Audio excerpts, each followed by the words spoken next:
ভাইরে ভাই, আপনাদের সাথে একটা বিষয় শেয়ার করি। সকালে মেশিনে কাপড় দিছিলাম, কাপড়গুলো ধোয়ার পর একটু রোদ্রে মেলে দিছিলাম। তো বাচ্চাকে বলছিলাম কাপড়গুলো নিয়ে এসে সুন্দর করে ভাঁজ করে ড্রয়ারে রেখে দাও।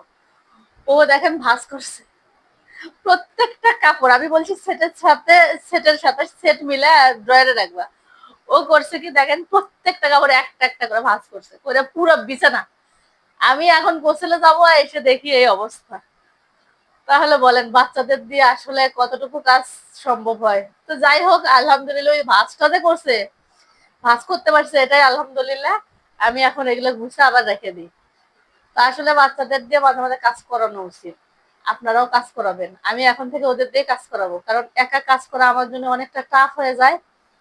শরীর ক্লান্ত হয়ে যায়, আর তারপরেও ওদের দিয়েও মাঝে মাঝে একটু কাজ করানো উচিত, তাতে ওর কাজটাও শেখা হবে। তো এখন থেকে একটু চেষ্টা করবো, কাজে আপনারাও চেষ্টা করেন, তাদের বাচ্চা আছে তাদেরকে শেখাবেন।